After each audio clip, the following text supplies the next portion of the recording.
आठवण, आणि ही आठवण सुद्धा कशी पुण्य आठवण, पुण्यस्मरण म्हणजे त्या व्यक्तीनं आपल्या जीवनामध्ये ज्या ज्या काही चांगल्या गोष्टी केलेल्या आहेत त्या सगळ्या चांगल्या गोष्टींची आज आठवण काढणं.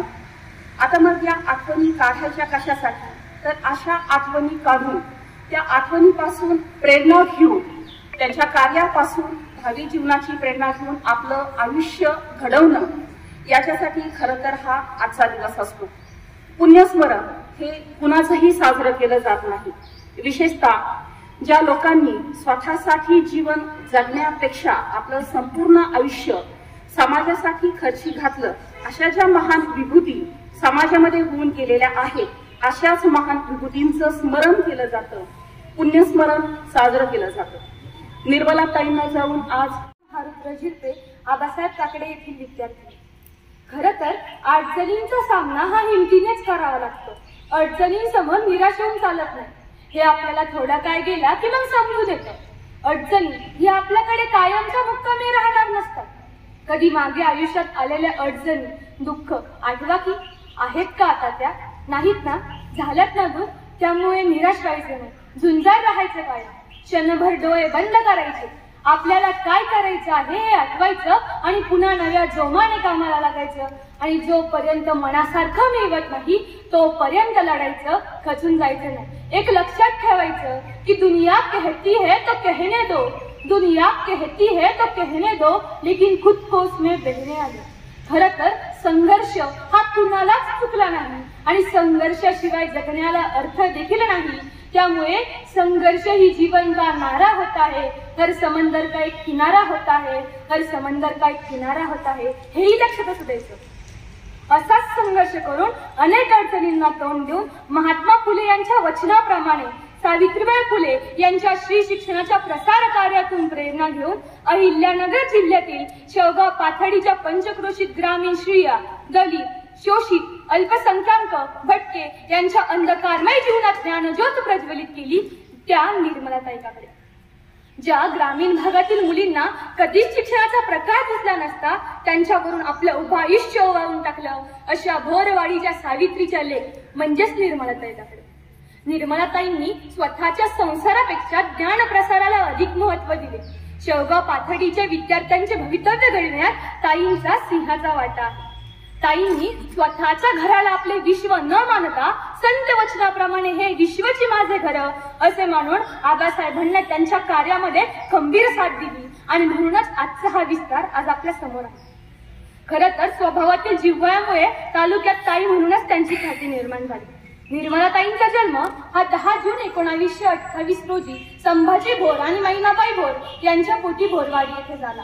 लहानपणी त्यांना हौसाबाई या नावाने बोलत. त्या लहान असताना शेळ्यांच्या मागे धावताना पडल्या, ठेच लागली, त्यांचे डोके दगडावर आपटले, भयाभया रक्त वाहू लागलं.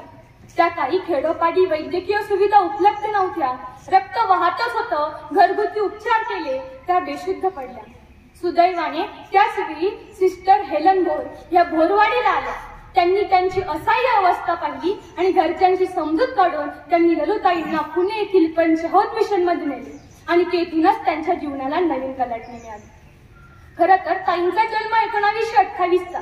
त्या काही भारतावर ब्रिटिशांचे राज्य होते. अशा परिस्थितीत बहुजन समाजातील स्त्रियांना शिक्षण घेणं दुरापास्त असतानाही पदवीपर्यंतचे शिक्षण प्राप्त करणाऱ्या अहिल्यानगर जिल्ह्यामधील काही मोजक्या महिलांपैकी निर्मलाताई एक होत्या.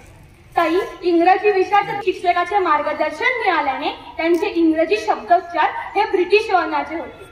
ताईंचे इंग्रजी भाषेवर कमालीच्या 20 ते 30 विद्यार्थ्यांवर सुरू केलेली शाळा आज नवलौकिकास आलेली आहे. खरं सांगायचं म्हणजे शाळेला कुठल्याही प्रकारचे अनुदान नसताना ताईंनी शिपाई, कारकून, शिक्षक, मुख्याध्यापिका अशा विविध भूमिका बजावून आबासाहेबांना त्यांच्या कार्यामध्ये खंबीरपणे साथ दिली आणि म्हणूनच आजचा हा विस्तार आज आपल्या समोर आहे. त्यांना मी पुन्हा एकदा अभिवादन करताना थांबते. धन्यवाद. उपस्थित असलेले आजच्या कार्यक्रमाला आपल्याला लाभलेले अध्यक्ष आबासाहेब काकडे शैक्षणिक समूहाचे मुख्य कार्यकारी अधिकारी डॉक्टर आदरणीय डॉक्टर विकास सर, त्याचप्रमाणे आदरणीय आहेर सर, शाळेच्या उपप्राचार्या आदरणीय खेडकर मॅडम, उपमुख्याध्यापिका श्रीमती गरुड मॅडम, त्याचप्रमाणे शाळेत तर आज आपण कैलासवासी निर्मलाताई काकडे यांचा 38वा पुण्यस्मरण दिन साजरा करत आहोत। आपणाला सर्वांना माहितीच आहे की निर्मलाताईंचा जन्म 10 जून 1928 साली भोरवाडी येथे झाला। त्यांचं नाव आईने हौशेने हौसाबाई ठेवलं। पुढे मिस हेलन भोर यांनी ललिता आणि लग्नानंतर त्या निर्मलाताई झाल्या, पण आपल्या सर्वांसाठी त्या ताई म्हणूनच परिचित आहेत। पुढे तर त्या सावित्रीची लेक झाल्या। निर्मलाताई ह्या उच्च विद्या विभूषित होत्या। त्यांचं इंग्रजी विषयावर अत्यंत प्रभुत्व होतं। त्या आपणा सर्वांना माहितीच आहे की त्या पुणे आणि मुंबई या ठिकाणी त्यांनी शिक्षण घेतलं। त्यांना ब्रिटिशचे इंग्लंडचे शिक्षक शिकवण्यासाठी होते, त्यामुळे त्यांचे उच्चार हे सर्व ब्रिटिशकालीन होते, ब्रिटिशांसारखे होते आणि त्यांच्या या इंग्रजी ज्ञानाचा उपयोग त्या काळच्या सर्व शिक्षकांना झाला आणि विद्यार्थ्यांना देखील झाला। ताईंनी आबासाहेबांबरोबर मिळून 1967 साली छात्रालय हायस्कूल म्हणजे आताचे आबासाहेब काकडे विद्यालय सुरू केले। या विद्यालयाच्या त्या प्रथम शिक्षिका होत्या, मुख्याध्यापिका होत्या आणि संस्थापिका देखील होत्या। सुरुवातीला अगदी 25 ते 30 विद्यार्थ्यांवर सुरू झालेली शाळा आज या शाळेचं अतिशय मोठ्या वटवृक्षामध्ये रूपांतर झालेलं आहे। या शाळेमध्ये सुरुवातीला त्यांनी आताच ज्ञानेश्वरीने सांगितलं त्याप्रमाणे शिपाई, कारकून, शिक्षक, मुख्याध्यापिका ही सर्व कामे केली। त्यांच्या स्वभावातील जिव्हाळ्यामुळे त्या सर्वांना ताई म्हणून माहिती होत्या। स्वतःच्या संसारापेक्षा ज्ञान प्रसाराला त्यांनी अधिक महत्त्व दिलं। शेवगाव पाथर्डी तालुक्यातील दीन, दलित, दुबळ्या, गोर, गरीब, बहुजन समाजातील असंख्य मुलींच्या शिक्षणाचा त्या आधार बनल्या आणि त्यांच्या कर्तृत्वामुळे पालकांमध्ये विश्वास निर्माण झाला आणि म्हणूनच त्यांनी या आपल्या वसतिगृहामध्ये मुलींना आणून सोडलं। सर्व मुलींचे त्यांनी पालकत्व स्वीकारलं आणि त्यांनी अगदी स्वतःच्या मुलीप्रमाणे या सर्व मुलींचा सांभाळ केला। आपल्याला माहिती आहे ताईंचं बालपण हे अतिशय खेड्यात गेलं, त्यामुळे त्यांना खेड्यातील लोकांचं जीवनमान कसं आहे, किती खडतर आहे याची जाण होती, त्यांच्या दुःखाची जाण होती आणि त्यातूनच ताईंचं व्यक्तिमत्वाची जडणघडण होत गेली। ताईंच्या जीवनातील अनेक प्रसंग पाहिले तर आपल्या असं लक्षात येतं की त्यांचा संयमी स्वभाव होता, त्यांचा नम्रपणा होता त्यांच्या अंगी आणि अतिशय आत्मविश्वासाने त्या प्रत्येक प्रसंगाला खंबीरपणे तोंड द्यायच्या। अशी आत्मविश्वासाने भरलेली स्त्री आपल्याला पाहायला मिळते। त्या जितक्या चांगल्या गृहिणी होत्या तितक्याच चांगल्या आदर्श शिक्षिका देखील होत्या, आदर्श माता होत्या आणि आदर्श समाजसेविका सुद्धा होत्या। आपल्याला माहित आहे की त्यांना आदर्श शिक्षिका हा पुरस्कार मिळालेला होता। त्याचबरोबर आदर्श शिक्षिका हा पुरस्काराने शेवगाव पंचायत समितीने सुद्धा त्यांचा गौरव केला होता। ज्ञानाचा अखंड वाहणारा स्रोत आबासाहेब काकडे समूहाच्या रूपानं आबासाहेबांच्या साथीने त्यांनी निर्माण केला। पत्नी म्हणजे फक्त गृहिणीच नसते, पत्नीचं कर्तव्य फक्त चूल आणि मूल इतकंच मर्यादित नसतं, तर आपण काही समाजाचा देणंही लागतो हे त्यांनी सावित्रीबाई प्रमाणेच आपल्या पतीच्या विचारांना खंबीरपणे साथ देऊन दाखवून दिलं। म्हणूनच ते सावित्रीची लेक झाल्या आणि ही उपमा त्यांना अतिशय सार्थ वाटते। मी जेव्हा जेव्हा सावित्रीचं लेख पुस्तक वाचायला घेते तेव्हा तेव्हा माझ्या विचारांना नवी ऊर्जा मिळते। परिस्थितीशी समायोजन कसं करायचं हे त्यांच्या अनेक प्रसंगातून आपल्याला पाहायला मिळतं। अगदी न डगमगता आपले ध्येय गाठण्यासाठी आलेल्या कोणत्याही संकटाला, अडचणींना खंबीरपणे सामना करायचा हे त्यांनी दाखवून दिलं। आदर्श शिक्षक कसा असावा याबद्दल त्या नेहमी जागरूक असायच्या। आदर्श शिक्षकाच्या वर्तनातूनच संस्कार घडेल असे त्या म्हणायच्या। शिक्षक हा ज्ञानाने परिपूर्ण असला पाहिजे, वर्गात जाताना त्याने पूर्ण तयारीने जावे असा त्यांचा नेहमी अट्टहास असायचा। शिक्षकाचं ज्ञान वाढावं यासाठी त्या कायम प्रयत्नशील असायच्या। अगदी त्या काळी राज्यस्तरीय अधिवेशन भरायचे तेव्हा त्या अधिवेशनाला 1 किंवा 2च शिक्षकांना जायला परवानगी असायची, परंतु काकडेताई या 7 ते 8 शिक्षकांना पाठवायच्या, कारण शिक्षकाचं ज्ञान वाढावं म्हणून. निर्मलाताई ह्या शिस्तप्रिय देखील होत्या. आपण त्यांच्या जीवनातील अनेक उदाहरणं पाहिली तर लक्षात येईल. छोटासाच प्रसंग सांगते की एकदा त्यांच्या कन्या लताताई ह्या गणवेश घालून नव्हत्या आल्या शाळेमध्ये, तर तेव्हा त्यांना निर्मलाताईंनीच सांगितलं की गणवेश जे घालून आले नाही त्या विद्यार्थ्यांना रांगवर्ग प्रार्थनेच्या बाजूला काढा परिपाठाच्या. तर जेव्हा शिक्षा करायला शिक्षकांनी सुरुवात केली तेव्हा शिक्षक लताताईंना शिक्षा करताना कचरले, पण त्या म्हणाल्या नाही, सर्वांबरोबर सगळ्यांना समान वागलं पाहिजे. तर त्या आपल्या वडील लताताई ह्या वडिलांकडे कोर्टामध्ये धावतच गेल्या. तर आबासाहेबांनी देखील सुद्धा न रागवतात एक पालक या नात्याने पत्र लिहिलं की माझ्या मुलीला वर्गामध्ये बसू द्यावं, उद्यापासून ती गणवेश घालून येईल, शाळेची शिस्त पाळेल, आणि मगच ताईंनी त्यांना वर्गामध्ये बसू दिलं. यावरून आपल्या लक्षात येतं की इतर मुलांप्रमाणेच त्या आपल्या दोन्ही मुलांना वागणूक द्यायच्या. त्याचबरोबर आपल्या लक्षात येईल की सामाजिक बांधिलकी जपणारे जे मोठे व्यक्तिमत्व असतात ते पर्यावरणाशी देखील बांधिलकी जपतात. तर असाच एक प्रसंग सांगता येईल की आपण आता ज्या प्रांगणामध्ये बसलेलो आहोत, या प्रांगणामध्ये हे जे वडाचं झाड आहे, तर त्या काळी असणाऱ्या ह्या आडव्या या ठिकाणी 4 खोल्या होत्या. ती छात्रालय हायस्कूलची इमारत होती आणि ऑफिसच्या कार्यालयाच्या बरोबर समोर अडचण म्हणून हे झाड उभं होतं. तर सर्व शिक्षकांचं असं म्हणणं होतं की हे वडाचं झाड नको, आपण तोडून टाकूयात. सर्व शिक्षक म्हणून ऑफिसमध्ये ताईंकडे गेले आणि त्यांनी सांगितलं की आपण हे झाड तोडूयात. पण ताईंनी स्पष्टपणे नकार दिला की नको, भविष्यामध्ये आपल्याच ह्या प्रांगणामध्ये विद्यार्थी सावलीमध्ये परिपाठाला बसतील, या ठिकाणी सावलीमध्ये जेवायला बसतील, खेळायला बसतील. मग यावरून आपल्या लक्षात येतं की सामाजिक बांधिलकी जपण्याचा त्यांनी किती प्रयत्न केला. आबासाहेब काकडे शिक्षण समूहाचा, निर्मलाताई यांच्या प्रयत्नाचा शेवगाव पाथर्डी तालुक्यातील अनेक मुली समर्थपणे स्वतःच्या पायावर उभ्या राहण्यामध्ये खूप मोलाचा वाटा आहे. त्याचबरोबर त्यांच्या पुण्यतिथीच्या निमित्ताने आपण फक्त त्यांचं पुण्यस्मरणच करून जमणार नाही, तर त्यांचे आचार विचार हे आपल्यामध्ये आणावे लागतील, आपल्या आचरणात आणावे लागतील. हीच खरी त्यांना श्रद्धांजली ठरेल. कोणतेही पुस्तक फक्त वाचायचं किंवा ते मनोरंजनापुरतं वाचायचं असं जमणार नाही, तर त्या पुस्तकातील त्यांचे आचार विचार आपल्या स्वभाव गुणात आले पाहिजेत, आपल्या वर्तनात त्यानुसार बदल झाले पाहिजेत. आणि सावित्रीची लेख हे पुस्तक वाचल्यानंतर आपल्यामध्ये तर हा नक्कीच बदल झाला पाहिजे. अशा ह्या अतिशय महान थोर विभूतीस मी विनम्र अभिवादन करते आणि या ठिकाणी थांबते. धन्यवाद. जय हिंद, जय महाराष्ट्र. महाराज यांच्या या अभंगाच्या उक्तीतून जगाच्या कल्याणासाठी संत स्वतःच्या देहाला कष्ट देत सेवेच्याच वाटेने जात असतात. मानवी सेवेमध्ये ते तीर्थ पाहतात, दुःखितांचे अश्रू पुसणार धन्यता मानतात.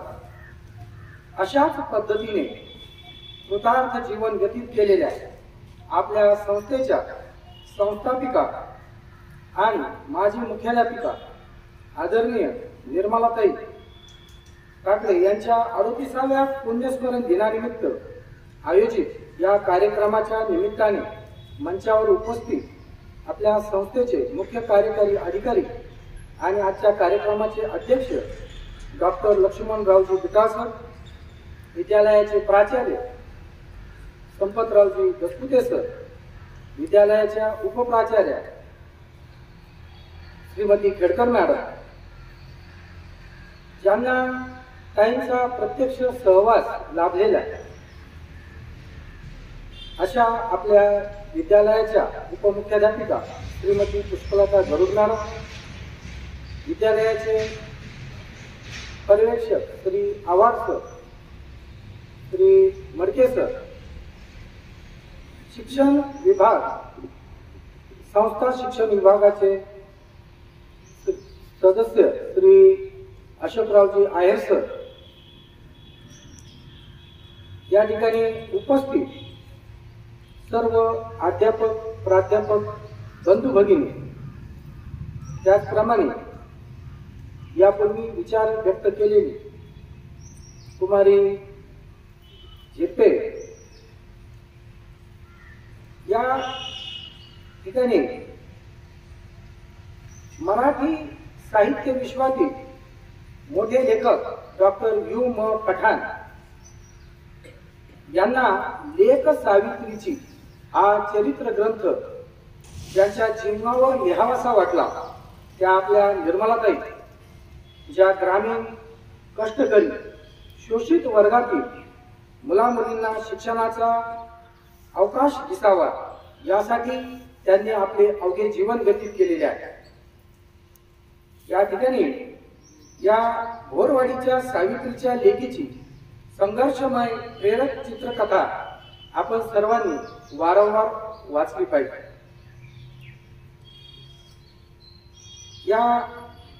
तुम्ही या ठिकाणी इथे जमलेले सर्वजण खरं तर काहींच्या विचाराचे आहेत आणि सर्वजण त्यांचा विचार घेऊन पुढे जाणारे आहेत. या ठिकाणी काहींनी संस्थारूपी जे रोप लावलेला आहे त्याचं वटवृक्षात रूपांतर झालेलं आहे आणि त्याच्या साक्षीनं या ठिकाणी व्यक्त होताना मला अगदी भावुक होत आहे.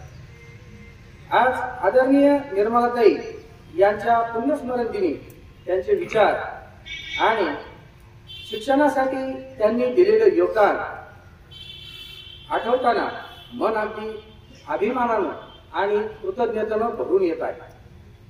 त्या केवळ एक संस्थाचालिका नव्हत्या तर शिक्षण क्षेत्रातील एक क्रांतिकारी नेतृत्व त्यांच्या रूपानं या भूमीमध्ये घडलेला आहे. या भूमीमध्ये त्यांनी नुसताच शिक्षणाचा प्रसार केलेला नाही तर स्त्री शिक्षणाचाही प्रसार त्यांनी त्या माध्यमातून केलेला आहे. असंख्य विद्यार्थ्यांच्या जीवनात उज्ज्वल यशाच्या माध्यमातून कार्यरूपानं त्या सदैव चिरकाल राहणार आहे. या त्यांचे जर विचार किंवा विविध प्रसंग लेख सावित्रीची या ग्रंथातून आपण ज्या वेळेला वाचतो पाहतो त्यावेळेला आपल्याला काहींच्या विचारातील सुस्पष्टता आणि त्यांच्या व्यक्तिमत्वातील प्रगल्भता हे निदर्शनास येते. दुसऱ्या बाजूला जर आपण विचार केला तर आबासाहेब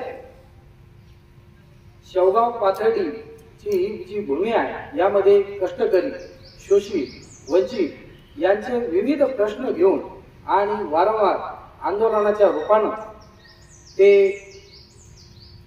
दगदगते ठेवून या ठिकाणी असं ते आंदोलनाच्या केंद्रस्थानी असणारं आबासाहेबांचं व्यक्तिमत्व खरं तर ते एक दगदगती मशाल आणि या मशालीला सोबत करणारी शांतपणे तेवणारी समय म्हणजे आपल्या निर्मलाताई. या ठिकाणी जर जेव्हा आपण पाहतो त्यावेळेला किंवा मागच्या काळाचा धांदोळा घेतो त्यावेळेला आपल्याला असं निदर्शनास येतं की त्यांच्या घरी या चळवळीच्या निमित्तानं वारंवार अनेक कार्यकर्ते येत असत. त्याचप्रमाणे या राज्यातील अनेक मान्यवर सुद्धा त्यांना भेट देण्यासाठी येत असत. या सर्वांची उठबस अगदी तितक्याच योग्य रीतीनं गृहिणी म्हणून तत्परतेनं पाहणं हा सगळा भाग ताईंनी योग्य रीतीनं केल्याचं आपल्याला निदर्शनास येतं. खरं तर ताईंचं त्या काळातलं उच्च शिक्षण स्त्री म्हणून त्यांनी त्या काळात घेतलेलं उच्च शिक्षण त्यांच्या जीवनामध्ये त्यांना लाभलेलं पूर्वायुष्यातील शहरी जीवन आणि त्यांना त्यांच्या व्यक्तिमत्वाला त्या काळात झालेला आधुनिकतेचा स्पर्श हा सगळा जर आपण पाहिला तर केवळ आणि केवळ आबासाहेबांवरील निष्ठेमुळेच त्यांनी या भूमीला आपली कर्मभूमी मानल्याचे त्यांनी या ठिकाणी आपल्याला जाणवतात. आज जर आपण पाहिलं तर हाच वारसा आज आपल्या संस्थेचे संस्थाचालक ॲडव्होकेट डॉक्टर श्री विद्याधरजी काकडे साहेब, जिल्हा परिषद सदस्या हर्षदाताई काकडे, भैयासाहेब हे विश्वस्त म्हणून त्याच योग्य रीतीनं हा ठेवा जपत आहे. 38 वर्षांचा कालखंड हा एक केवळ काळाचा अंक नाही, तर संस्थेच्या दृष्टीनं ती एक भावनिक यात्रा आहे. प्रत्येक क्षणाला, पावला पावलाला संस्थेने ठरवलेली मूल्य सजविण्याचं काम या कालखंडात झालेलं आहे. व्यक्तिशः जर सांगायचं म्हटलं तर मागील 20-21 वर्षात त्या 20-21 वर्षांचा त्या काळातील साक्षीदार होण्याचं भाग्य मला देखील या ठिकाणी लाभलेलं आहे. संस्थेतील अनेक यशस्वी विद्यार्थी, एक यशस्वी विद्यार्थी या ठिकाणी आपल्यामध्ये उपस्थित आहे की जिची दखल या देशाच्या पंतप्रधानांनी सुद्धा घेतलेली आहे.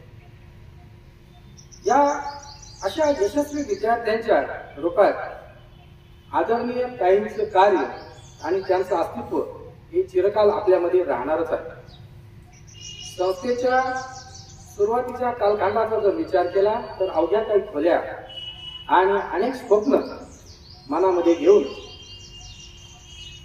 विचार करा, त्या काळात किती अडचणी आल्या असतील.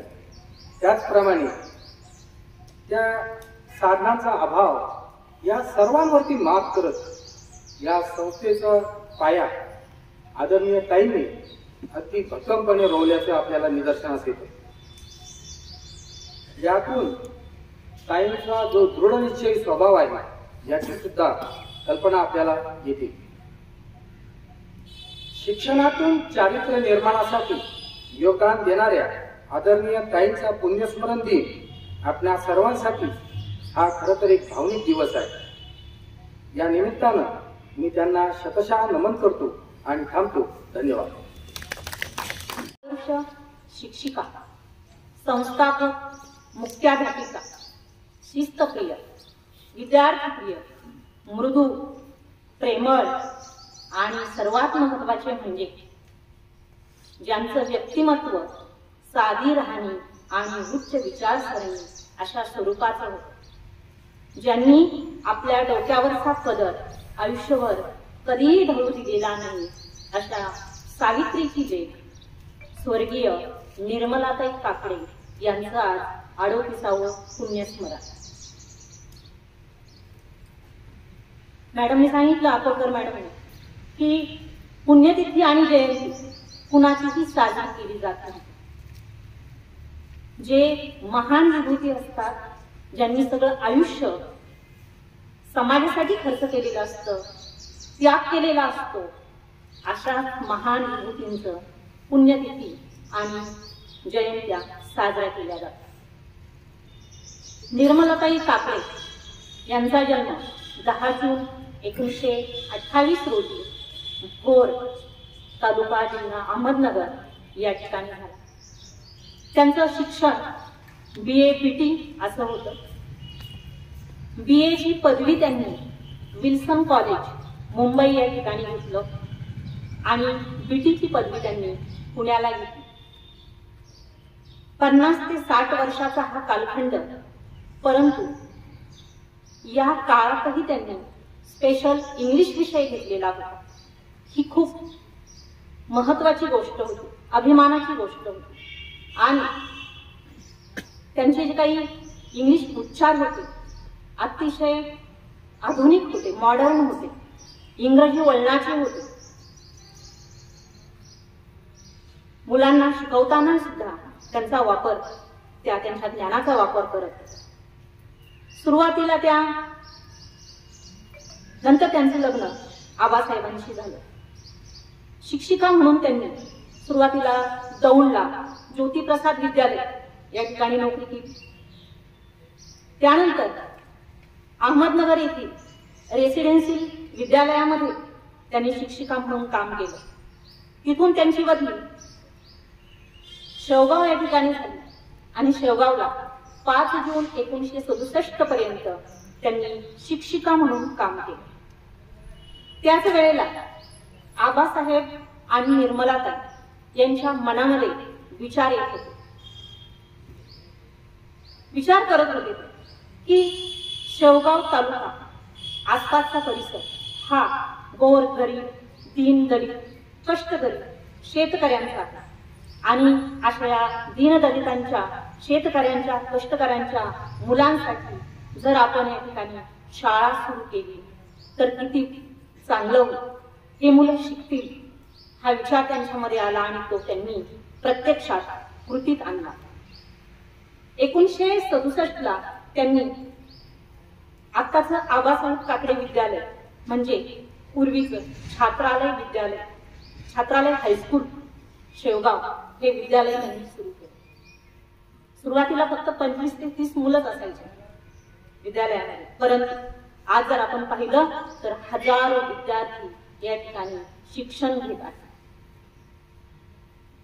ही जेव्हा शाळा सुरू केली त्यांनी त्यावेळेला त्यांनी पूर्ण आपलं तन मन धन हे सगळं या ठिकाणी वाहून घेतलं. संसारापेक्षा कुटुंबापेक्षाही त्या शाळेलाही तेवढंच महत्व देत होतं. छात्रालय हायस्कूल हे दीन दलितांचा आहे, तळागाळातील लोकांचा आहे असा लोकांचा समज असायचा. लोक वेगळ्या नजरेने शाळेकडे पाहत असायचे. वरिष्ठ वर्गातील जे लोक आहेत ते दीनदलितांची शाळा, तळागाळातील लोकांची शाळा अशा नजरेने पाहत असायचे. बोलत पण असायचे, बोट दाखवत असायचे शाळेकडे. त्यावेळेला सहकार्यापेक्षा ताईच्या निंदकाची संख्या जास्त होती, परंतु ताईंनी त्याच्याकडे दुर्लक्ष केलं. त्या डगमगल्या नाही आणि निर्धाराने आपलं काम त्यांनी चालूच ठेवलं आबासाहेबांबरोबर. आबासाहेबांना त्यांनी आयुष्यभर साथ दिली. आबासाहेबांच्या शैक्षणिक सामाजिक राजकीय कार्यामध्ये त्यांनी त्यांचा सिंहाचा वाटा आहे. जसं महात्मा फुलेंना सावित्रीबाईंनी साथ दिली तशाच पद्धतीने या सावित्रीच्या लेकीने सुद्धा तशीच साथ दिली. त्याचबरोबर जे दीनदलितांची मुलं होते, लांबची मुलं होते, त्यांना शिकता येत नव्हतं म्हणून त्यांनी वसतिगृहाची सोय केली आणि वसतिगृहातील ज्या मुली या ठिकाणी शिक्षणासाठी यायच्या त्यांचं पालन अतिशय सांभाळ वात्सल्याने प्रेमाने त्या करत असायच्या आणि त्यामुळे या ठिकाणी हळूहळू संख्याही वाढत गेली. काही शिक्षिका आणि मुख्याध्यापिका असताना अतिशय कठोर शिस्तीच्या होत्या, परंतु तेवढ्याच मृदू आणि प्रेमळ होत्या. त्यांचा अनुभव लोकांना यायचा. शाळेमध्ये शिक्षकांच्या वैयक्तिक जी सुखदुःख होती त्या सुखदुःखाचे पण त्या सुखदुःख समजावून घ्यायचे, त्यांना मदत करायची. शाळेतल्या ताई आणि घरच्या ताई याच्यामध्ये जमीन आसमानचा फरक होता. शाळेमध्ये कठोर शिस्त, परंतु एखादा शिक्षक कामानिमित्ताने जेव्हा घरी जायचा ताईंच्या त्यावेळेला त्या अतिथी देवो भव या पद्धतीने वागायचे. त्यांचा तो जिव्हाळा वागण्यामधला, त्यांचं ते मृदू वागणं, त्यांचं प्रेमळ वागणं, आपुलकीचं वागणं त्या ठिकाणी शिक्षकांना दिसायचं आणि त्यांनाही आश्चर्य वाटायचं की शाळेतल्या ताई आणि घरी असणाऱ्या ताई यांच्यामध्ये किती फरक आहे.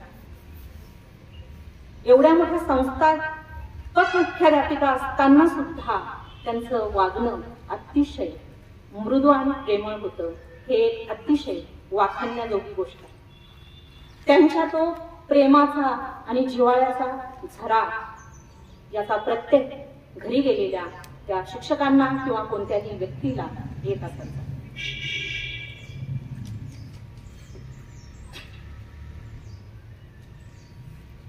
ताईंना झाडांची खूप आवड होती, वृक्ष लावण्याची खूप आवड होती. शाळेच्या परिसरामध्ये त्यावेळेला लावलेली झाडं आजही आपल्याला साक्ष देतात. त्यांनी ही जी शिक्षणरूपी रोपटं आहे हे रोपटं लावलं, त्याला खतपाणी घातलं, त्याची निगा केली आणि म्हणूनच पुढच्या पिढीला त्याची सावली मिळाली. रोपटं लावणं सोपं असतं, परंतु त्याला वाढवणं, त्याची निगा ठेवणं हे खूप परिश्रमाचं काम आहे, कष्टाचं काम आहे. आणि म्हणून मला असं वाटतं, वृक्ष लावणारे निघोनिया जाती, वृक्ष लावणारे निघोनिया जाती, तया विसावती स्थान थोर, तया विसावती स्थान थोर.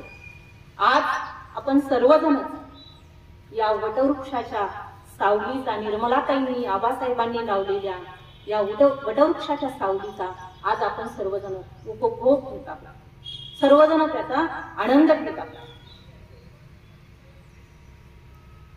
विद्यालयाची इमारत अगदी बांधण्यापासून तर विद्यार्थ्याचा अभ्यास, शिस्त या गोष्टीकडे सुद्धा त्या लक्ष देत असायच्या. शाळेत कडक शिस्त व दरारा असायचा, सर्वांना आदरयुक्त भीती निर्मलाताईंची असायची. शाळेचा परिसर स्वच्छ असावा, निर्मळ असावा असं त्यांना वाटत असायचं. आजची शाळेत लावलेली झाडं त्याचा आपल्याला साक्ष देत आहे, प्रत्यय देत आहे. श्रीरामाने जेव्हा सेतू बांधायला सुरुवात केली त्यावेळेला खूप सैनिक होतं त्या ठिकाणी मदत करायला, परंतु त्याच्यामध्ये एक छोटीशी मदत होती, मदत करत होते श्रीरामाला सेतू बांधण्यासाठी, ती म्हणजे खरुताई. आणि याच खरुताईसारखा वाटा सुद्धा अनेक गोष्टींमध्ये, शिक्षणाच्या क्षेत्रामध्ये सुद्धा निर्मलाताईंनी उचललेला. त्यावेळेला ते एखादा उद्योगही सुरू करू शकले असते, परंतु त्यांनी उद्योग सुरू केला नाही. तर शिक्षण हे खूप महान कार्य आहे, पुण्याचं काम आहे, ज्ञानदान आहे. शिक्षणाने माणसाची विचार सुधारतात, प्रगल्भ होतात. माणसाचे विचार शिक्षणाने समृद्ध होतात हे त्यांना माहिती होतं, आणि म्हणूनच त्यांनी शिक्षण क्षेत्राकडे जास्त त्यांचा ओढा होता. आबासाहेबांचं पुढे निधन झालं. आबासाहेबांच्या निधनाने काही कोलमडलेल्या होत्या, कोसळलेल्या होत्या, खचल्या होत्या, परंतु फक्त थोडे दिवस. एवढं डोंगरा एवढं दुःख त्यांनी नंतर बाजूला ठेवलं आणि त्यांनी संस्थेची धुरा आपल्या खांद्यावर घेतली आणि संस्थेचं काम त्या करत राहिलं. शाळा घर हे त्यांचं एक समीकरण झालेलं होतं. आणि या कामातच, त्या कामाच्या व्यस्ततेमुळे निर्मलाताईंनी स्वतःच्या शरीराकडे, तब्येतीकडे सुद्धा लक्ष दिलं नाही, कारण त्यांनी फक्त महत्व दिलं ते कामाला. आणि अशातच निर्मलाताई आजारी पडल्या, आजाराशी झुंजत राहिल्या आणि थोड्याच दिवसात म्हणजे 30 मार्च 1987 रोजी त्या अनंतात विलीन झाल्या. मला आणखी एक महत्वाची आणि एक विशेष बाब सांगावीशी वाटते की ताई गुढीपाडव्याच्या दिवशी त्या अनंतात विलीन झालेल्या आहेत. 30 मार्चला गुढीपाडवा होता आणि गुढीपाडव्याच्या दिवशी त्या अनंतात विलीन झाल्या होत्या. आज तोच तिथी, तोच दिवस आज आलेला आहे. ही एक विशेष बाब आहे. ज्या शाळेवर निर्मलाताईंनी जीवापाड प्रेम केलं ती शाळा म्हणजे आजचं आपलं आबासाहेब काकडे विद्यालय. आणि याच शाळेची उत्तरोत्तर सतत खूप प्रगती व्हावी, यातूनच त्यांच्या आत्म्यास शांती लाभो अशी मी ईश्वरचरणी प्रार्थना करते आणि या महान विभूतीस विनम्र अभिवादन करते आणि थांबते. जय हिंद, जय महाराष्ट्र. स्वर्गीय निर्मलाताई काकडे यांच्या 68व्या पुण्यस्मरणाच्या निमित्तानं त्यांना विनम्र अभिवादन करण्यासाठी आपण या ठिकाणी एकत्रित जमलेलो आहोत.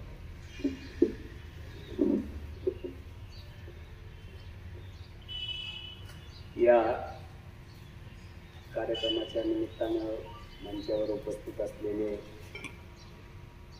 या विद्यालयाचे प्राचार्य आदरणीय दसपुते सर, उपप्राचार्य आदरणीय खेडकर मॅडम, उपमुख्याध्यापिका आदरणीय गरुडी मॅडम,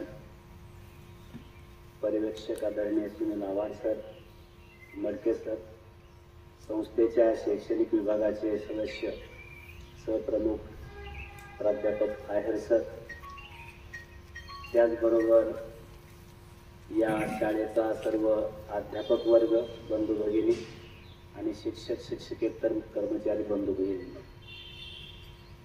आज आपण ताईंचा 38वा पुण्यस्मरण दिन साजरा करण्यासाठी या ठिकाणी एकत्रित जमलेलो आहोत. कसा योगायोग असतो बघा. ताईंचा जन्म 1928चा आणि त्यांचं निधन 1987 साली झालं. म्हणजे त्यांना 59 वर्षाचं आयुष्य मिळालं. आबासाहेबांच्या बाबतीत जर विचार केला तर आबासाहेबांचा जन्म 1919चा आणि त्यांचं निधन 1978 साली झालं. याचं तुम्ही कॅल्क्युलेशन केलं तर तेही 59 वर्ष बघतात.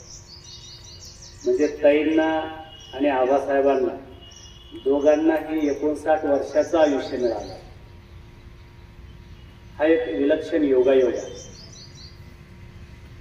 ताईंच्या आयुष्याबद्दल ज्यावेळेस आपण पाहतो, आता माझ्या अगोदर बऱ्याचशा वक्त्यांनी फार चांगले विचार मांडले, ताईंच्या संदर्भातल्या बऱ्याचशा आठवणी या ठिकाणी जाग्या केल्या. मी मात्र काही वेगळे पैलू तुमच्या समोर मांडतो. ताईंच्या एकूण आयुष्याचा जर विचार केला तर मला वाटतं ताईंचं आयुष्य हे अत्यंत संघर्षमय आयुष्य होतं. हे तुमच्या आमच्यासारखं सहज सुलभ सुखर अशा प्रकारचं आयुष्य त्यांना मिळालं नाही. अगदी त्यांच्या आयुष्यातल्या प्रत्येक घटना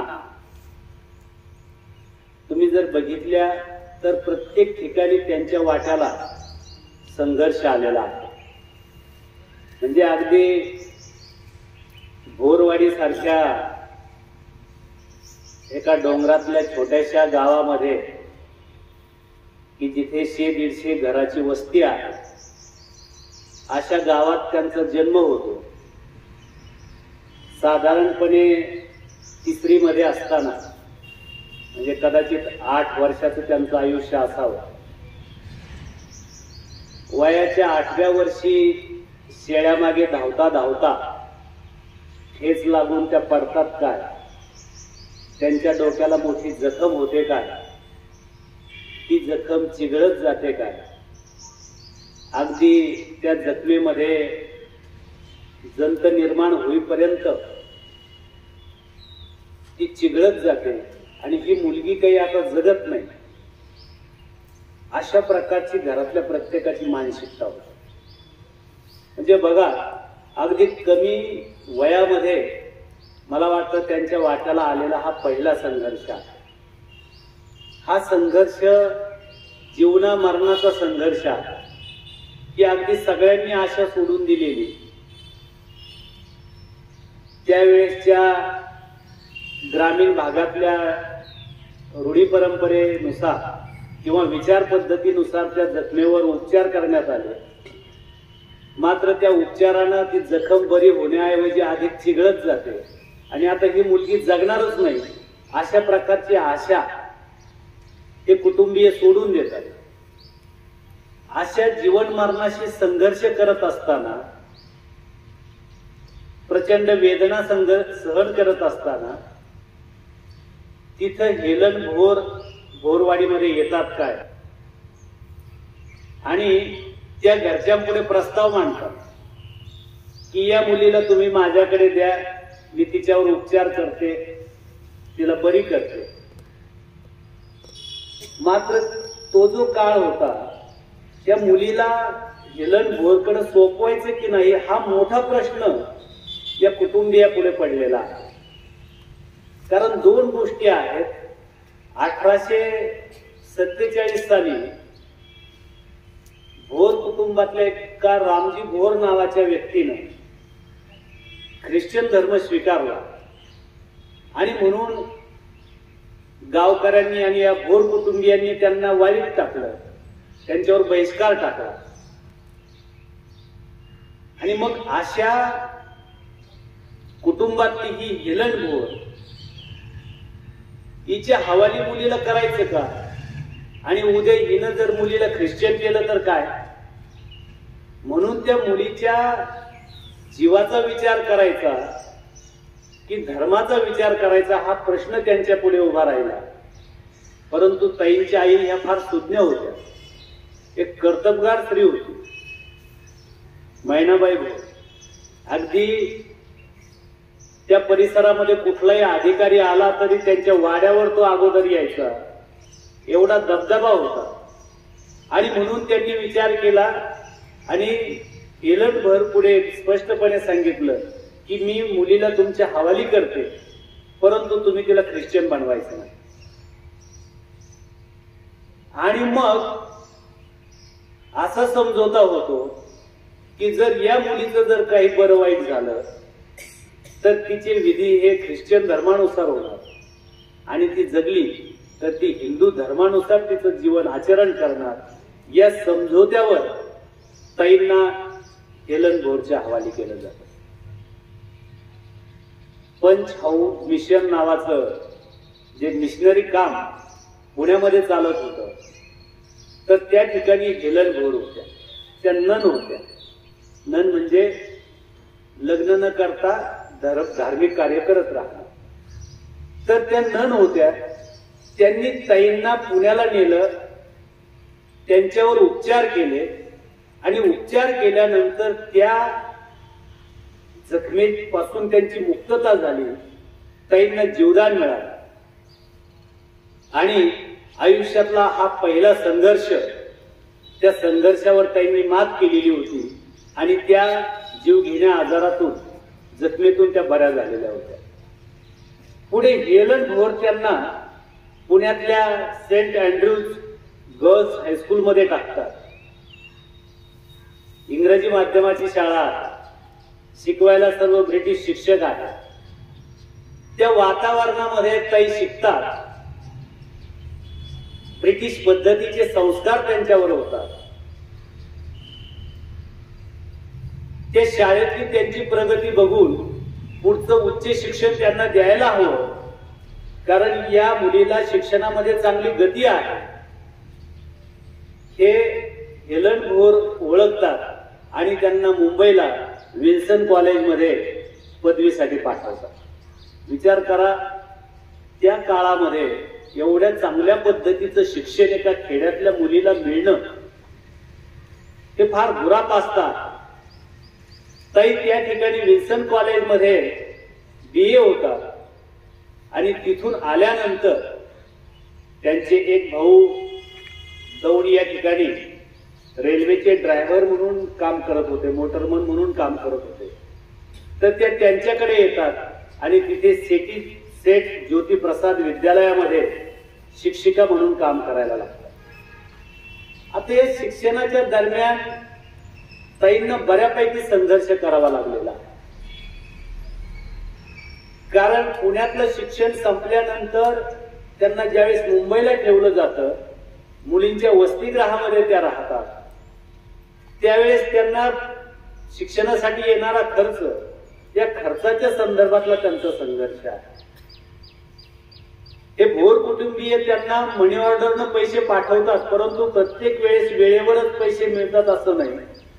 अशा वेळेस ताई त्या बोर्डिंग मधल्या मुलींचे हातमोजे, पायमोजे, स्वेटर विणून त्याच्यातनं पैसे मिळवतायत आणि त्याच्या खर्चामध्ये आपलं शिक्षण करतायत. हाही तो संघर्ष आहे. दौंडच्या या सेठ ज्योतिप्रसाद विद्यालयामध्ये ताईंचं एकूण 4 वर्षाचं, त्या 4 वर्ष अध्यापनाचं काम करतायत. म्हणजे मी या दृष्टीनं सुदैवी स्वतःला समजेल, कारण ताईंच्या जीवनावरचं जे लेख सावित्रीची हे पुस्तक लिहिलं गेलं, त्या पुस्तक लेखनाच्या प्रक्रियेमध्ये सुरुवातीपासून शेवटपर्यंत मी होतो. अगदी प्रत्येक लोकांच्या मुलाखती घेणं, ताई ज्या ज्या ठिकाणी राहिल्या, ज्या ठिकाणी त्यांनी अध्यापनाचं काम केलं, तिथे जाणं, तिथला सगळा भाग पाहणं आणि मग हे सगळं समजून घेऊन डॉक्टर युमो पठाणांसोबत बसून आम्ही हे सगळं लेखन कार्य पूर्ण केलं. तर सेठ ज्योतिप्रसाद विद्यालयामध्ये त्यांनी 4 वर्ष काम केलं आणि पुढे 1960ला ताईंचा आबासाहेबांसोबत विवाह झाला. खर तर ताईंना विवाहच करायचा नव्हता, परंतु योगायोग जुळून आला आबासाहेब त्यावेळेस आजच्या जिल्हा परिषदेचे, जे आज ज्याला जिल्हा परिषद म्हणतात, त्यावेळेस त्याला लोकल बोर्ड म्हटलं जायचं. त्या लोकल बोर्डाचे अध्यक्ष होते. आणि मग ते अध्यक्ष असताना ज्यावेळेस त्यांच्या लग्नाचा विषय निघाला, त्यावेळेस नगरमधले जे काही थोर समाजसेवक होते, आबासाहेब त्यांच्याबरोबर काम करत होते. म्हणजे भाई सत्ता असतील, कॉम्रेड प्रकोप भापकर असतील, मधुकर कात्रे असतील, तर यांच्यासोबत ते काम करत होते. आणि मग बापूसाहेब भापकरांच्या ओळखीनं हा विवाह जमला. मला वाटतं आजचं जे नगरचं गुन्हे आयुर्वेद महाविद्यालय आहे, पुणे आयुर्वेद महाविद्यालय, तर त्याच्या खऱ्या मूळ संस्थापिका त्यांच्या मिसेस सौ कुमोदिनी गुन्हे होत्या. त्यांच्या घरी ही बैठक बसली होती. तिथे आबासाहेबांचं म्हणजे ताईंचा पाहण्याचा कार्यक्रम झाला आणि लग्न जमलं 1960 साली. 1960 ला आबासाहेबांशी विवाहबद्ध झाल्यानंतर ताईंनी अहमदनगर जिल्हा मराठा विद्याप्रसारक समाजाच्या रेसिडेन्शियल हायस्कूलमध्ये नोकरी स्वीकारली. म्हणजे जिल्हा मराठामध्ये एकूण ताईंची 11 वर्षे सर्व्हिस झालेली आहे. 1960 ला ताई जॉईन झाल्या तर 1967 पर्यंत त्या कार्यरत होत्या. सुरुवातीला काही वर्ष त्या नगरला होत्या आणि नंतर नगरहून त्यांची शेवगाव या ठिकाणी बदली झालेली होती. ताईंचा विवाह सुद्धा रेसिडेन्शियल हायस्कूलच्या पटांगणामध्ये झालेला होता. तर अशा रीतीनं ताईंनी शिक्षिका म्हणून काम करत असताना अत्यंत चांगल्या पद्धतीचं अध्यापनाचं काम त्यांनी केलेलं आहे. म्हणजे आता माझी विद्यार्थी आम्ही ज्यावेळेस पुस्तकाच्या निमित्तानं वेगवेगळ्या लोकांना भेटलो, ते काही सगळे फक्त आपल्या संस्थेचेच विद्यार्थी नव्हते, तर नगरच्या हायस्कूलचे किंवा इथल्या रेसिडेन्शियल हायस्कूलचे सुद्धा विद्यार्थी होते. अगदी ते ताईंविषयी फार भरभरून बोलत होते. कारण ताईंचं इंग्रजी शिकवण्याची जी हातोटी होती ती फारच आगळी वेगळी होती. एक तर शिक्षणाच्या बाबतीमध्ये ताई अत्यंत कडक शिस्तीच्या होत्या. त्यांचं अध्यापनाचं स्किल हे अत्यंत चांगलं होतं आणि म्हणून त्यांच्या हाताखाली जे विद्यार्थी इंग्रजी शिकले ते त्या विषयात पारंगत झाल्याशिवाय राहिले नाही. पुढे संस्थेशी काही मुद्द्यावर त्यांचे वाद निर्माण झाले. अगदी छोट्या छोट्या गोष्टीवरून ताईंना त्रास द्यायचं काम सुरू झालं. कारण त्यावेळेस आबासाहेब हे लाल निशाण पक्षाचं काम करत होते. त्या सगळ्या त्रासापाठीमागे राजकीय पार्श्वभूमी होती आणि मग त्या मुद्द्यावर अगदी यांचे रजेचे अर्ज सुद्धा मंजूर केले जात नव्हते. तर ह्या सगळ्या याच्यातून मग असा ताईंनी निर्णय घेतला की आपणच स्वतःची शाळा का सुरू करू नये. तोपर्यंत ढोरजळगावची आपली शाळा सोडता फक्त आपली संस्था वसतिगृह चालवत होती.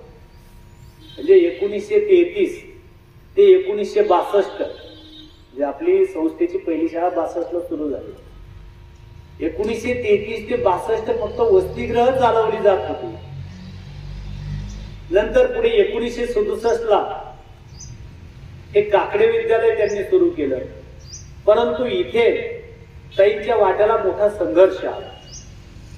कारण त्यावेळेस भारतीय हायस्कूल होतं, रेसिडेन्शियल हायस्कूल होतं आणि समाजामध्ये अशी रूढ प्रथा पडलेली होती की जे शहरातले परिसरातले टॉपचे लोक आहेत, टॉप प्रोफाईलचे, विशेषतः ब्राह्मण वर्ग किंवा मारवाडी वर्ग जो उच्चभ्रू वर्ग आहे, तर तो आपली मुलं भारतीय हायस्कूलला घालतो. जे बहुजन समाजातली मुलं आहेत मध्यमवर्गीय ती रेसिडेन्शियलला जायची आणि मग जे मुलं मागासवर्गीय आहेत, दलित आहेत, ज्यांना थोडक्यात कोणी वाली नाही, त्यांच्यासाठीची ही शाळा म्हणून दलितांची शाळा किंवा अगदी त्यावेळेच्या भाषेत सांगायचं ठरलं तर महारामांगाची शाळा म्हणून या शाळेकडे बघितलं जायचं. तर अशा अवस्थेमध्ये सुरू झालेली ही शाळा या शाळेला चांगली अवस्था आणण्यासाठी, या समजुतीतून बाहेर काढण्यासाठी ताईंना खूप परिश्रम घ्यावे लागले. अगदी त्यांचं शिक्षक कार्य किंवा मुख्याध्यापक म्हणून त्यांनी जे केलेलं काम आहे ना, ते काम खरोखर सर आजही त्या ताकदीचं काम होत नाही. कारण त्या काळामध्ये ताईंनी जी काही वेगवेगळ्या योजना शाळेमध्ये राबवलेल्या होत्या, त्या आजही आपण योजना राबवू शकत नाही. ताई शिस्तीच्या बाबतीमध्ये अत्यंत काटेकोर होत्या. स्वतः मुख्याध्यापिका, वरून संस्था चालकाची पत्नी, म्हणजे संस्था प्रमुख. असं असताना स्वतःला उशीर झाला कधी 10-5 मिनिट, तर स्वतःच्या हातानं अर्धी रजा लिहिणाऱ्या या निर्मलाताई यांनी स्वतःलाच शिस्त लावून घेतलेली होती. मग स्वतः मुख्याध्यापिका 5-10 मिनिट उशीर झाला म्हणून स्वतःची हातदे रजा लिहितात, की असं बघितल्यानंतर शिक्षक वर्ग हा चुकूनही उशिरा येत नसायचा. अगदी प्रत्येकानं तयारी करूनच वर्गावर जाणं अपेक्षित असायचं. त्या काळातले आम्ही काही अहवाल बघितले. ताई प्रत्येकाचे कंपल्सरी पार्ट ऑब्झर्वेशन चालू असायचं, त्यांना सूचना चालू असायच्या.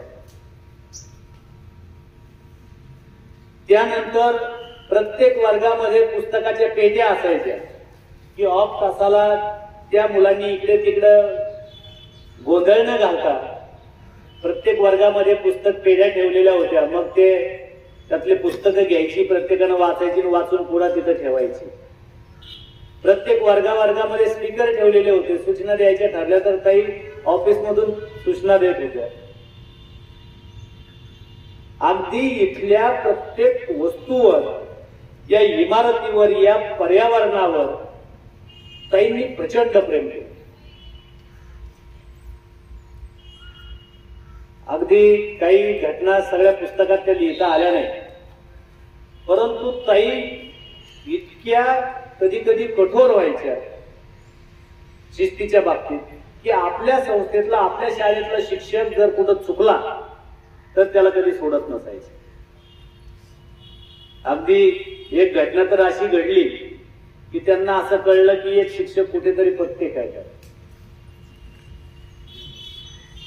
हे ताईंना कळल्याबरोबर एका शिक्षकाला घेऊन ताई डायरेक्ट जिथं हा कार्यक्रम चाललेला होता तिथे त्या शिक्षकाला घेऊन गेल्या.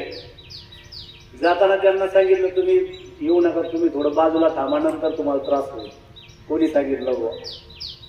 आणि मग जिथे हा डाव चाललेला होता तिथं अचानक ताई गेल्यानंतर जी त्रेधा तिरपीट उडाली, जे ते जिकडं रस्ता दिसेल तिकडं धावायला लागलं, सगळे लोक पळून गेले.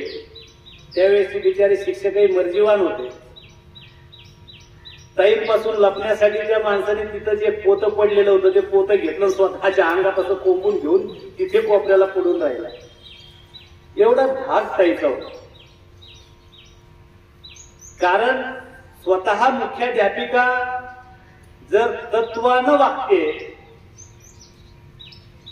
त्यामुळे ऑटोमॅटिक बाकीचा स्टाफ सुद्धा त्या पद्धतीनं वागत होता. मला वाटतं ताईंनी सुरू केलेले ते कार्य आज तुमच्या आमच्या रूपानं ते कार्य पुढे चालू आहे.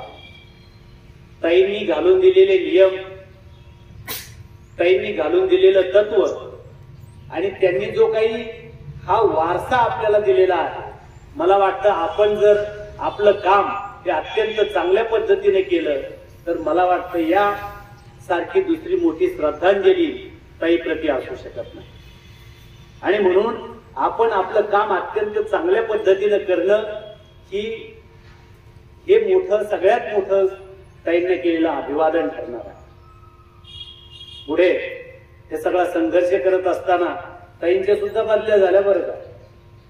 काही दिवस ताई अमरापूरला सुद्धा मुख्याध्यापिका म्हणून ताईंना जावं लागलं. संस्था अंतर्गतही त्यांना त्रास झाला. पण पुढे हा संघर्ष ताईंचा काही थांबला नव्हता. 1978 साली अचानक आबासाहेब केले. तुम्ही बघा 1960 ला आबासाहेबांचं ताईचं लग्न झालं आणि 1978 ला आबासाहेब गेले. फक्त 18 वर्षाचं सहजीवन या एकमेकांना दाम्पत्यांना मिळालेला. फक्त 18 वर्षे ही बरोबर राहिली आणि आबासाहेबांच्या नंतर 9 वर्षानं ताई गेले. म्हणजे केवळ 18 वर्षाचं सहजीवन, त्या सहजीवनामध्ये सुद्धा सांसारिक आयुष्यापेक्षा सामाजिक कार्याला आणि शैक्षणिक कार्याला महत्व देणारं हे कुटुंब. अगदी घरामध्ये ज्या गप्पा व्हायच्या, जी चर्चा व्हायची, ती कौटुंबिक प्रश्नापेक्षा सामाजिक आणि शैक्षणिक प्रश्नावर ही चर्चा व्हायची. म्हणजे समाजाला वाहून घेतलेलं हे कुटुंब होतं. सामाजिक विकासासाठी आणि शैक्षणिक विकासासाठी केलेला हा संघर्ष होता. अगदी काही अगोदरच्या वक्त्यांनी सांगितलं की रात्री अपरात्री वेगवेगळ्या गावचे कार्यकर्ते, सामान्य माणसं यायची. तेवढ्या रात्री त्यांना जीव खाऊ घालायचं काम असायचं. दिवसभराचं वकिलीचं काम पूर्ण केल्यानंतर दुसऱ्या दिवसाच्या आंदोलनासाठी आबासाहेब रात्रीच मुक्कामी कुठंतरी गेलेले असायचे. तर अशा रीतीनं कौटुंबिक सुख ज्याला म्हणतात ते फारसं सुख या दाम्पत्याच्या वाट्याला आलेलं आहे. परंतु तरी एक पत्नी म्हणून, एक आई म्हणून ताईंनी आपल्या सगळ्या जबाबदाऱ्या पार पाडलेल्या आहेत. एक सून म्हणून चांगल्या जबाबदाऱ्या पार पाडलेल्या आहेत. आबासाहेबांवर त्यांनी प्रचंड प्रेम केलेलं आहे. ज्यावेळेस 1978 ला आबासाहेबांचं निधन झालं, तुम्ही तो प्रसंग जर वाचला तर प्रत्येकाच्या डोळ्यात पाणी आल्याशिवाय राहणार नाही. साहेब त्यावेळेस नगरला शिक्षण घेत होते आणि डॉक्टर सर्जेराव निमशे की जे कुलगुरू म्हणून निवृत्त झाले, तर आबासाहेब गेल्याची वार्ता घेऊन निमशे सर साहेबांकडे गेले आणि आबासाहेब आजारी आहेत म्हणून त्यांना बरोबर घेतलं आणि एसटीनं निघाले. परंतु इथे येईपर्यंत मुलाला काही सांगायचं नाही असं ठरवलेलं असताना, परंतु एसटी मध्ये चर्चा सुरू होती लोकांमध्ये आबासाहेब गेल्याची.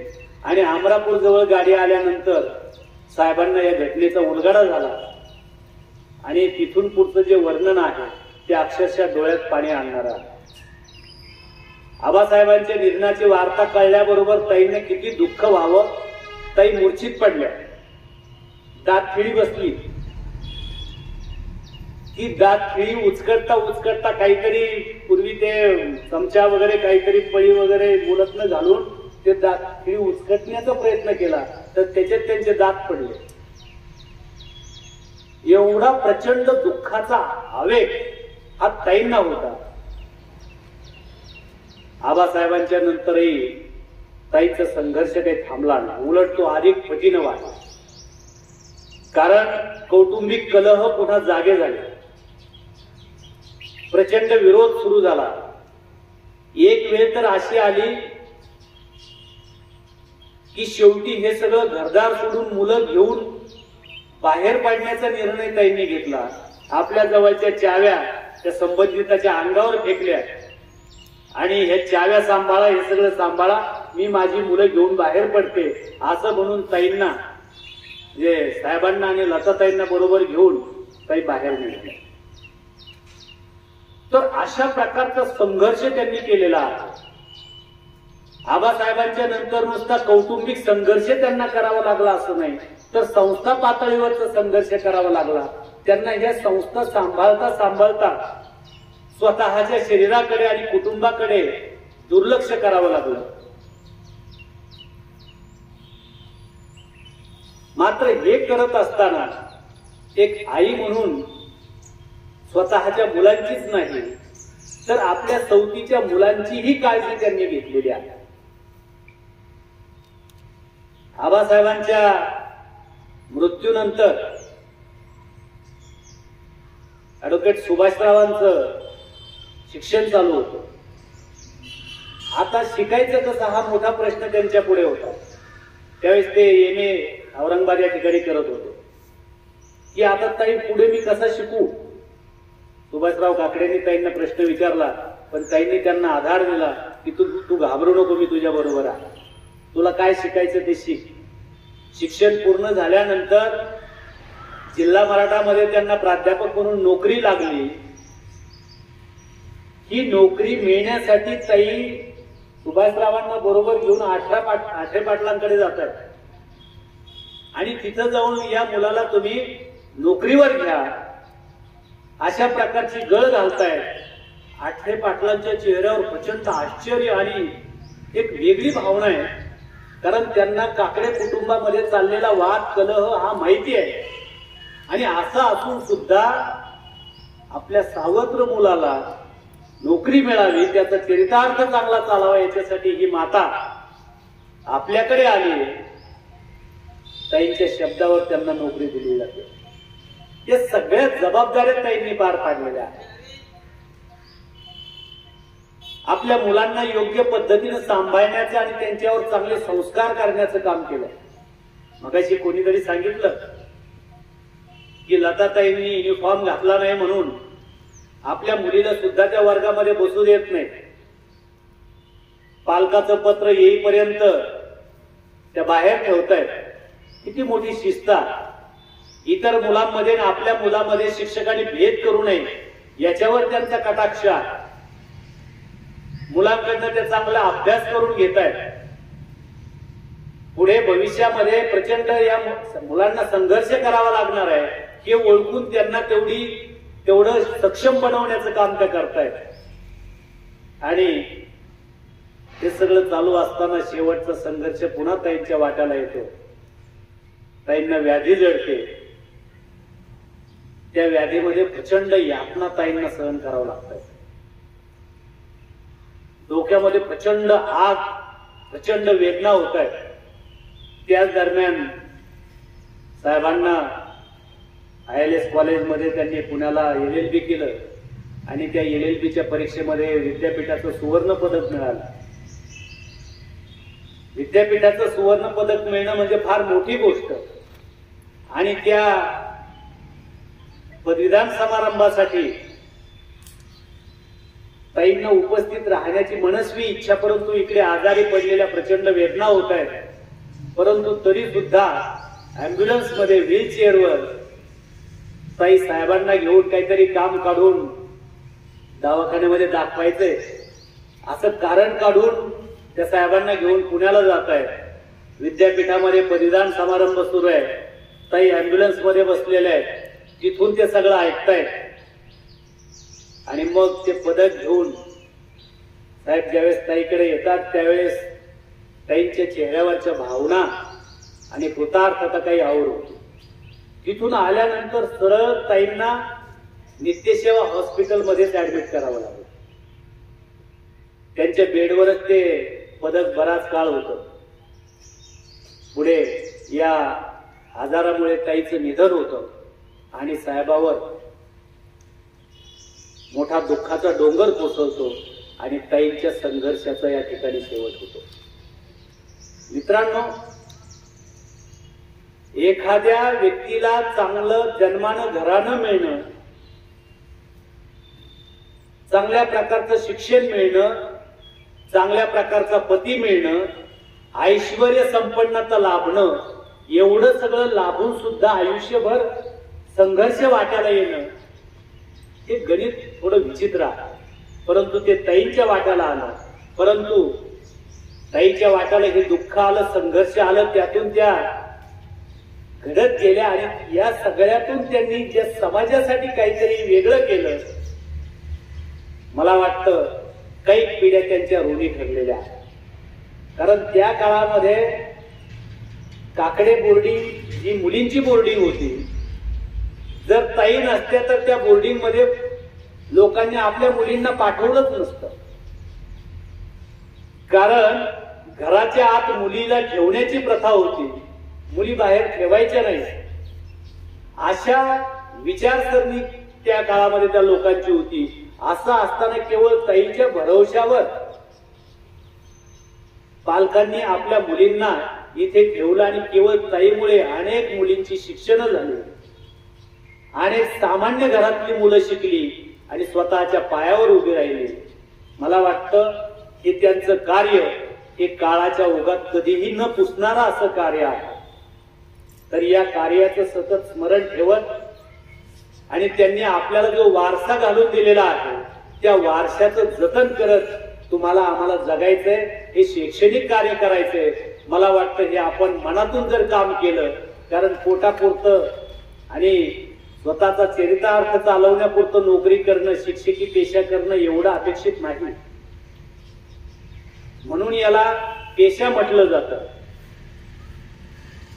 मला वाटतं आपण जर चांगल्या पद्धतीनं आपलं दिलेलं काम पूर्ण केलं तर ही सगळ्यात मोठी ताईप्रती श्रद्धांजली ठरणार आहे. आणि या निमित्तानं मी अशा प्रकारची अपेक्षा व्यक्त करतो की ताईंच्या शाळेमध्ये आपण काम करतोय तर हे काम अधिक जोमानं करूयात. ही शाळा आणि हे विद्यार्थी यांची चांगल्या पद्धतीनं सेवा करूयात, ही ताईंना मोठी श्रद्धांजली ठरेल. या निमित्तानं अशा प्रकारच्या अपेक्षा मी व्यक्त करतो आणि पुन्हा एकदा ताईंना विनम्र अभिवादन करून माझं अध्यक्षीय भाषण थांबवतो. धन्यवाद. यांच्या पुण्यस्मरण सोहळ्यानिमित्त उपस्थित कर्मयोगी आबासाहेब काकडे शैक्षणिक समूहाचे मुख्य कार्यकारी अधिकारी प्राध्यापक डॉक्टर श्री विटाळ सर यांनी उपस्थित राहून आपल्याला जे मोलाचं मार्गदर्शन केलं त्याबद्दल मी त्यांचे सर्वांच्या वतीने आभार व्यक्त करते. त्याचप्रमाणे शिक्षण विभागाचे सदस्य श्रीयुत आहेर सर, विद्यालयाचे प्राचार्य दसपुते सर, उपप्राचार्य खेडकर मॅडम, उपमुख्याध्यापिका गरुड मॅडम, पर्यवेक्षक आव्हाड सर, मडके सर यांनीही या कार्यक्रमासाठी उपस्थिती दर्शवली. त्याबद्दलही मी विद्यालयाच्या वतीने त्यांचे सर्वांचे आभार व्यक्त करते.